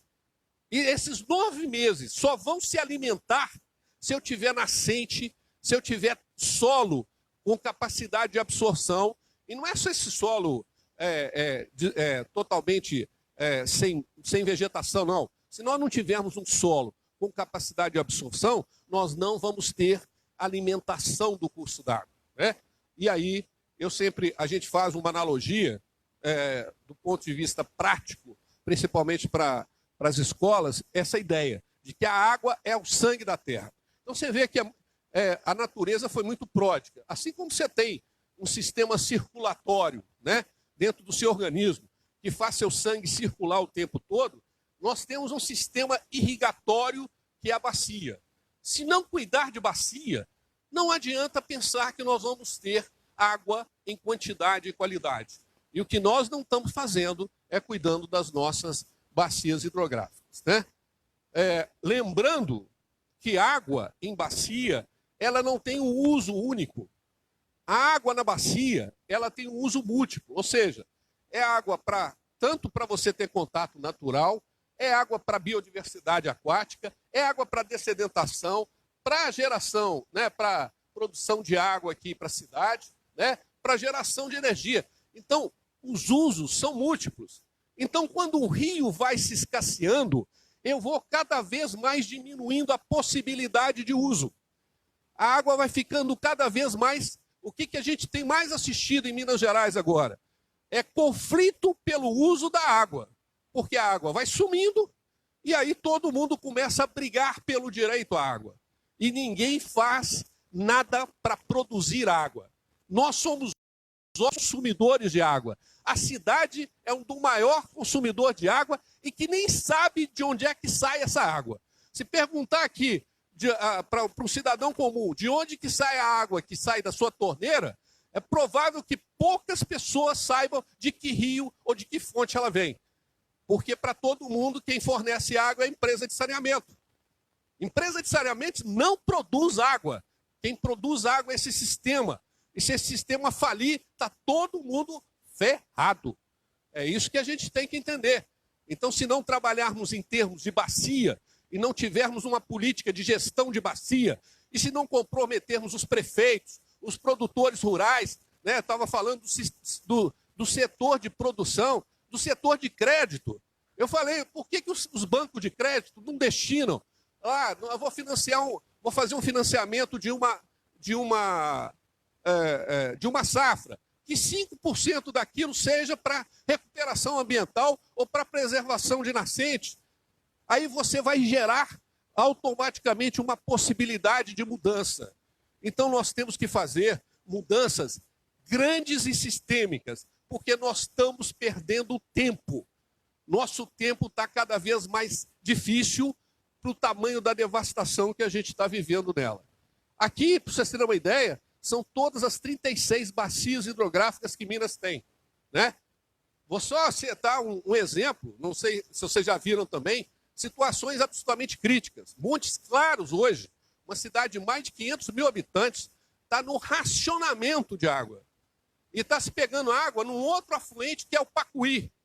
E sabe qual que é a outra proposta agora? É ir do Pacuí para o São Francisco.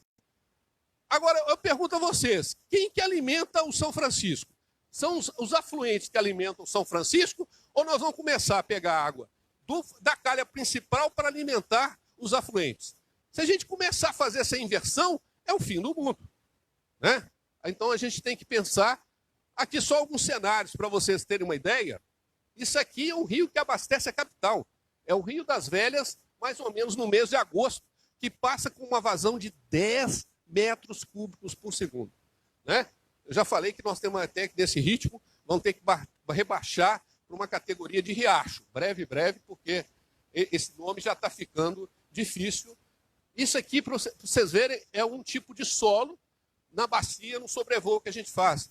Imagina, né? Isso aqui é uma terra praticamente já num processo de desertificação, né? E aí, o cara fala, não, mas eu preservo a mata ciliar. Então fica essa casquinha aqui, né? E o resto é absolutamente devastado. Então nós estamos vivendo num monte de terra devastadas. Isso aqui funciona, e o pessoal aí sabe muito bem, igual cimento, a água bate e vai embora. Ela enche o rio, mas ela não entra, né? E aí, aqui a bacia do São Francisco, eu só queria mostrar essa imagem de Pirapora em 3 anos diferentes. Em 2015, 2016 e 2017, né? Para vocês verem como é que a gente está perdendo capacidade de resiliência das nossas bacias, né? Eu vou passar isso aqui, porque vocês já sabem, já tem mais informação disso. Eu só queria mostrar uma coisa importante em relação à questão da recarga, né? Porque todo mundo fala assim, não, choveu, recarrega o solo. E aí os professores daqui vão me respaldar muito bem. Não é exatamente assim, né? Tem alguns terrenos que a recarga realmente se dá em dias. Tem locais em que isso se dá em anos, né? E tem lugares que isso se dá em décadas. Então o solo não é igual para todos, e não quer dizer que chovendo eu vou ter automaticamente recarregar, né? E aqui eu quero chamar a atenção de uma outra coisa, que é esse cenário aqui. O que está acontecendo? E aí eu posso falar da minha bacia, que eu conheço mais, do Rio das Velhas. Como está faltando água na superfície, o que todo mundo faz? Exatamente. Aí vem a solução milagrosa. Meu amigo, está faltando água embaixo, então, eu vou o quê? Eu vou para baixo. Isso é o maior desastre. Por quê? Cada vez mais eu vou sobrecarregando ou extrapolando. Como é que é o termo? Quando você retira a água subterrânea, né? Você vai tirando cada vez mais a água subterrânea. E aí, o que vai acontecendo? Quando a chuva vier, sabe qual que é a primeira tentativa que ela faz? É o quê? É recarregar novamente o lençol. Então, assim, ela primeiro tenta recarregar o lençol para depois vir para a superfície. Se o lençol vai só abaixando, o que eu vou fazendo? Eu vou tendo cada vez mais dificuldade, tanto para recarregar o lençol lá embaixo, quanto para ela vir para a superfície. Então, essa solução dos poços artesianos é a mais desastrosa das políticas hídricas desse país. E, infelizmente, isso é implantado de uma maneira absolutamente sem nenhuma critério, principalmente no semiárido, que é pior ainda. Você vai no norte de Minas, o que tem de poço, aí a água do rio acabou, vamos furar um pau. E aí vai furando o poço, daí um tempo o poço já não dá, né? Porque você vai comprometendo, porque isso é o quê? Isso é um sistema, né? É um sistema. Então isso aqui não é um canudinho que você tira a água lá embaixo, que ela não responde, são vasos comunicantes. Isso é um sistema. Então isso aqui é o tipo da política que a gente vai implantando em função de um erro que a gente faz, a gente vai passando para outro e vai, nessa sequência, apresentando os problemas, né? Eu vou agilizar aqui para umas coisas importantes. Então, primeiro, como é que a gente vai mudar essa história? Primeiro, a gente tem que ter a ideia do pertencimento. E aí eu vou usar a Bruna como exemplo aqui, a doutora Bruna, que fez o exemplo dela. Todo mundo ficou apaixonado com o que ela disse? Ficou? Ela convenceu vocês? Por que ela convenceu vocês? Porque ela ama o lugar dela. Ela transmitiu isso na fala dela. Aquele lugar para ela é o cantinho do céu. É o pedaço do mundo dela. Ela está defendendo aquilo, não é pela tecnologia. Ela está defendendo porque ela sabe do valor daquilo para ela. Enquanto a gente não entender que o córrego ou a nascente é minha, que eu tenho a ver com isso, nós podemos fazer a maior tecnologia do mundo, que a gente não vai mudar o mundo. Porque a gente só cuida do que a gente ama. A gente só cuida daquilo que a gente sabe que é a nossa vontade de cuidar. Você pode ter até marido e mulher, mas se você não cuidar, se você não gostar, você não vai cuidar. E aí vai dar separação, vai dar problema. Não é não? A gente só faz aquilo que a gente gosta e ama. E aqui eu quero falar, lá em Belo Horizonte a gente faz, eu tenho vários cuidadores de nascente. E não é Estado, não. Não é IEF, não é IGAN, não é SEMAD, não é ninguém. É um sujeito que mora na casa dele, que tem uma nascente no fundo do quintal e cuida dele. Sabe por que ele cuida? Porque ele ama aquele lugar.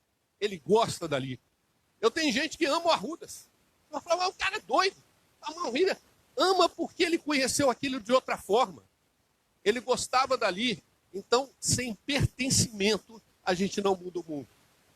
Se a gente não achar que o doce é responsabilidade nossa, se a gente não achar que o suaçuí é responsabilidade nossa, se eu não cuidar do meu cantinho, não adianta eu querer achar que o Estado vai cuidar. O Estado não cuida.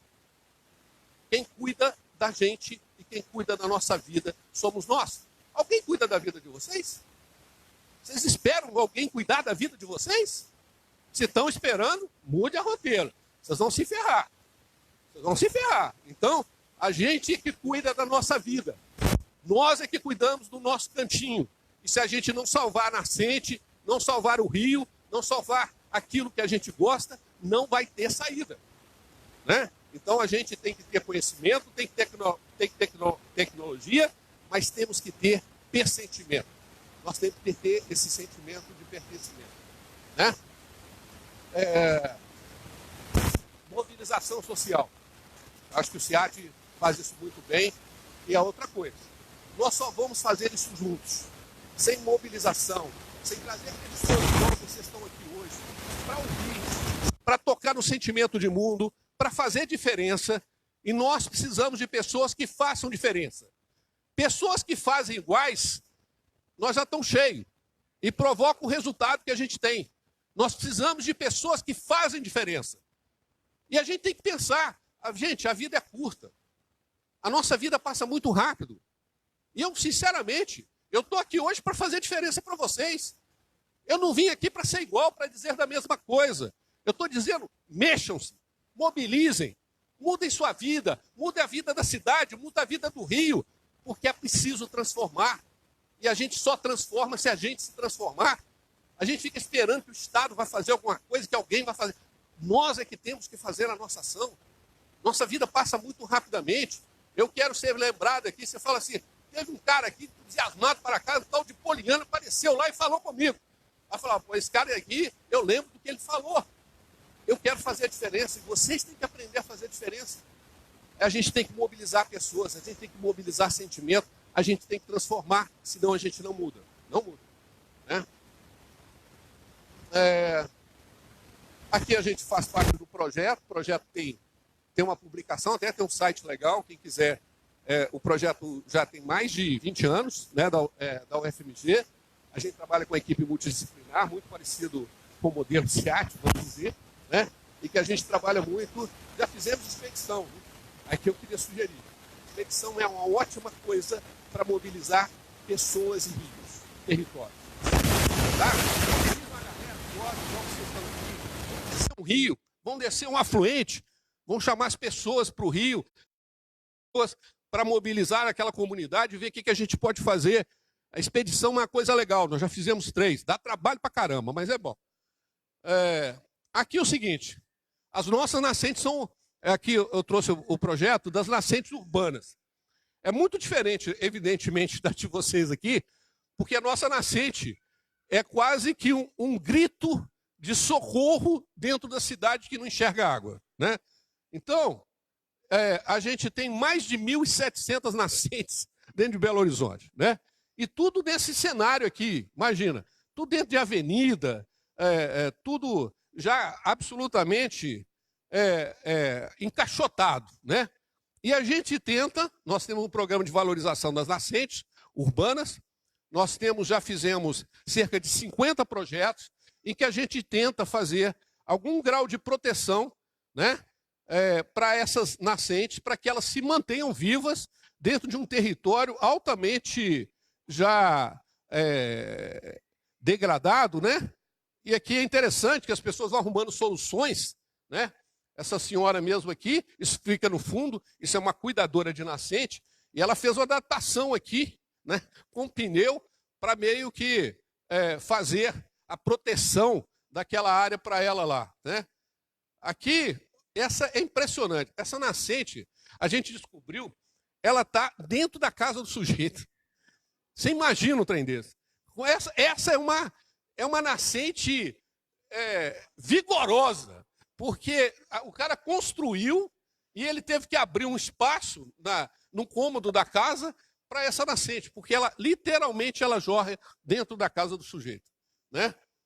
Essa aqui é uma nascente que brota aqui dentro da estrutura de concreto, né? Essa aqui do Ribeiro de Abreu, que é uma nascente da região do Onça, que é um rio altamente poluído lá em BH, e a gente fez um processo de revitalização dela, fizemos um talude aqui para protegê-la, né? Fizemos todo um caminho aqui, porque uma das coisas que a gente acha importante, no nosso caso lá, é que as pessoas tenham acesso às nascentes. Conheçam, se apropiem delas. Falar, essa aqui é a nascente do meu lugar, né? Então a gente procurou fazer projetos que pudessem dar uma certa dinâmica. Essa aqui do Jardim Felicidade, isso aqui era... Olha, essa nascente é interessante também. Tem uma escola construída acima disso aqui. É uma escola, uma estrutura de cimento, concreto, absurda. Essa nascente não seca um dia no ano, né? Isso aqui era a estrutura que eles tinham improvisado, e isso aqui foi o que a gente fez, né? Para as pessoas poderem, inclusive, utilizar, se apropriar dessa água que fica ali, permanente ali naquela região. Essa aqui também foi uma nascente dentro de uma escola. Tem muita nascente escola em BH, né? A gente fez todo um processo de paisagismo, né? A gente aproveita para trabalhar a questão da relação com a terra, da agricultura, como forma de apropriar desse espaço, né? Aqui, né, a gente faz todo um trabalho aqui para recuperação de áreas de acesso, né? A proteção de talude. E uma coisa legal é que a gente mobiliza a garotada para fazer, lá em BH isso usa muito, os grafites, para se apropriar do território da escola, né? Aqui também foi uma forma absolutamente de paisagismo para recompor a nascente, e a gente direcionou ela para um lago, porque esse lago estava sem água. Aí a gente trouxe e direcionou essa nascente. Olha que interessante isso aqui. É outra nascente que nasce no concreto. Isso aqui é nascente, não é torneira, né? Fosse em tempos coloniais, isso aqui seria uma fonte, né? Que as pessoas iriam buscar água lá. E a gente fez aqui todo um processo de paisagismo aqui nessa região. Fizemos canaleta, né? E fizemos aqui uma proteção do talude também, para que ela tivesse essa situação. E aí chamamos a comunidade, porque os projetos sempre fazem a comunidade, para fazer plantio na região. Aqui é do Eldorado, também é a mesma coisa, a gente fez uma recomposição da área, né, isso aqui é um cuidador de nascente, a gente recuperou a nascente da casa. Essa aqui também é uma proteção que a gente fez numa nascente lá. Essa aqui da escola, né, que a gente... Uma proteção da nascente. Essa aqui é uma outra escola, a gente aproveitou para fazer todo aqui um paisagismo, né, um desenho aqui para mobilizar as crianças e trazer até um cenário mais agradável, mais inspirador, né, na escola. E fizemos as canaletas para que as águas pudessem correr na escola, porque não tinha essa proteção, então quando chovia, essa água espalhava no pátio todo. Aí a gente conseguiu fazer as canaletas para direcionar a água, né? Aqui é um negócio legal também, para mudar o mundo, né? A gente sempre conviveu em Belo Horizonte com canalização de curso d'água. E nós sempre defendemos que nós temos outras possibilidades que não a canalização. Então são projetos aqui que a gente fez em Belo Horizonte, que eram córregos absolutamente degradados, poluídos.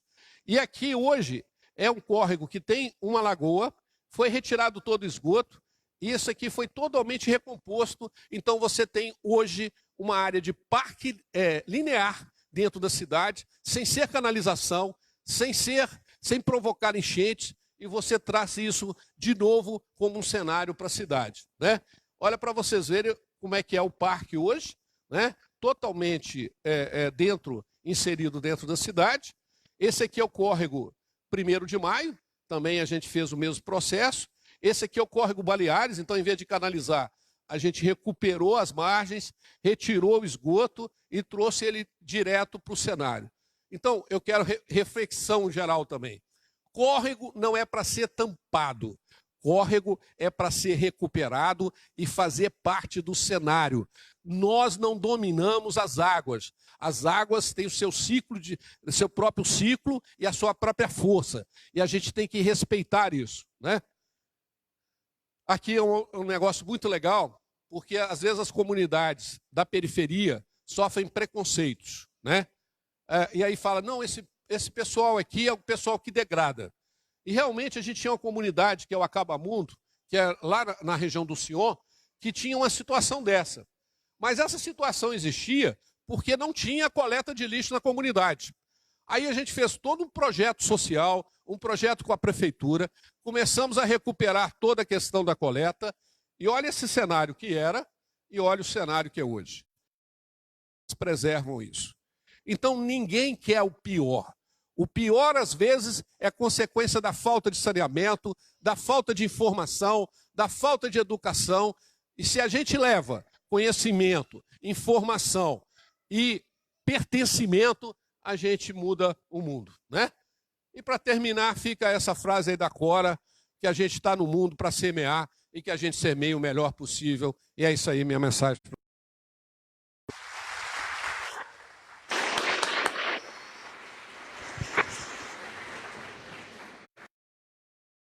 Obrigado, doutor Poliano, pela mensagem muito todos nós. Gente, para a gente encerrar, já estamos no avançado da hora, eu queria só fazer alguma pergunta, algum comentário para qualquer um dos palestrantes que estiveram aqui. Tem alguém aqui para ajudar, por favor, para distribuir o microfone? Da equipe SIAT aí, por favor. Primeiro aquele rapaz lá, depois de cá.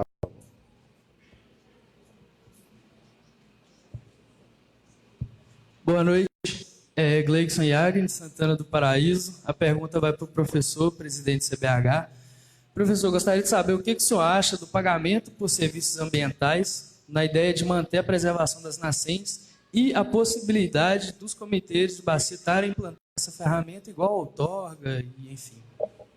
Vamos fazer outra pergunta ali, aí você o caso responde as duas. Boa noite, meu nome é Aguinaldo, eu estou aqui em nome também dessa luta ambiental pelo Centro de Formação Francisca Veras, que é um centro de... O meu pai também tem um sítio, eu me identifiquei muito, eu pensei assim, a sua história é muito emotiva, né? Eu estava pensando aqui a mesma coisa, e ele fez mais ou menos aquilo, ele não aceitou a intervenção nossa de nem barraginha, nem paliçada, mas ele plantou braquiária em todo o sítio, visando a gente com barraginhas, paliçadas e plantio de braquiária. Foi ano passado, nós temos alguns resultados preliminares e foi muito interessante o que a barraginha reteve de água durante o período chuvoso e assim por diante. Foi um aprendizado, nós tivemos erros também, o professor comentou ali, né? Que em um outro projeto nós iremos corrigir esses erros que nós tivemos aqui. Aí a minha pergunta é a seguinte, aparentemente é um baixo custo fazer barraginhas, porque a máquina, ela, igual aqui foi uma escavadeira, não foi retroescavadeira, foi uma escavadeira, e o rendimento produtivo daquela máquina é exorbitante. Então, 8 horas de trabalho dela aqui, ela fez várias barraginhas, deslocou numa área muito montanhosa, né, relevo desfavorável, e o custo do nosso projeto aqui, o edital é de R$5.000 para comprar madeira, para pagar a hora a máquina e assim por diante. Então, só a máquina, mais ou menos, R$2.000. Então, a pergunta que eu gostaria de fazer na sua propriedade, o tamanho dela e qual que é o custo, porque eu penso que resultados tão exitosos como aquele e outros mais que existem de exemplos pelo Brasil afora e aqui na região que está tão necessário, uma das formas de atrair o produtor, né, eu sei que terá financiamentos aí da Renova, seja lá quem for, no futuro, próximo, espero que ocorra, mas é interessante o produtor saber qual é o preço, porque aparentemente, como eu falei aqui, no nosso caso, é um custo muito baixo para um resultado muito interessante a curto prazo. Aí eu gostaria de saber em relação aos custos de vocês aí. Tá bom? Obrigado. Gente, infelizmente nosso tempo está meio curto, então vamos responder o Poliano aqui, depois a Bruna. Eu sei que parece que tem um problema de horário de ônibus, né? Então, para não atrapalhar a vida de ninguém, a gente responde e encerra. Ok. Essa é a questão do pagamento dos serviços ambientais. É uma questão realmente que, inclusive, está na lei das águas e a gente tem que brigar pela implantação disso. Eu acho que os comitês, a gente tem tentado fazer um esforço em relação a isso, mas para que o Estado assuma esse papel, inclusive tinha a Bolsa Verde, né? Alguns produtores talvez até tenham chegado a receber essa questão. Depois a Bolsa Verde acabou, né? É um absurdo isso. E o comitê, o problema é que os valores que os comitês arrecadam são valores baixos. É impossível ao comitê bancar sozinho essa questão do pagamento do serviço. Então, assim, o que a gente tem feito? A gente tem, em algumas áreas, tentado definir critérios para que a gente consiga, ou através do ICMS ecológico, coisas desse tipo, fazer com que a questão do pagamento do serviço seja efetivado. Eu acho que essa é uma bandeira que todos aqui, né, principalmente os produtores, têm que levantar. Ainda mais nesse momento todo de reconstrução aqui, né, que está se fazendo, eu acho que tem que se discutir, sim, como as pessoas que cuidam da sua terra, né, e daquilo que é de benefício coletivo, elas tenham, sim, algum tipo de remuneração por isso. Eu acho que o pagamento de serviço ambiental ainda é muito incipiente aqui no país, né? A gente tem alguns exemplos mais felizes aí, como é o caso de Extrema, alguma coisa assim, né? Em Nova York, por exemplo, Nova York paga uma grande parte dos produtores próximos da cidade para fazer a manutenção dessas fontes. Então, eu acho que isso sim tem que vir para o debate. Tá? Doutora Bruna. Olá, professor Flávio, né? A gente fica muito contente em compartilhar essa experiência também. É um desafio, mas muito gratificante, né? Lá no caso da propriedade, é um sítio de 29 hectares. Esse problema das vossorocas era numa área de 8 hectares. Foi feita a intervenção, né, de contenção de vossorocas. Aí também foi mecanizado, né? E somando a questão de calcário, adubação, a semeadura do braquiário, plantio das mudas e mais a máquina, com aproximadamente R$ 1.700 por hectare. Então, foi um custo extremamente comparado ao prejuízo que a gente tinha e a escassez de água. Foi assim, algo que também nos surpreendeu, que a gente imaginava que era uma tecnologia com um custo maior, mas não foi, não. Justamente por causa desse rendimento. Gente, então, muito obrigado a todos. Ficamos muito felizes de vocês comparecerem massivamente.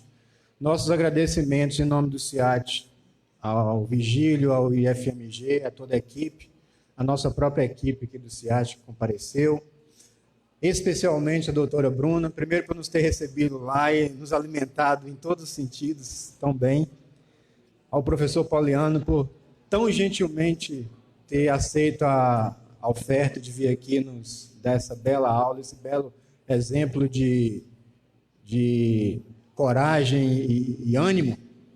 E agradecer a todos vocês, muito obrigado e até a próxima. Tem um café aqui, eu espero que vocês dêem tempo de tomar ainda, tá?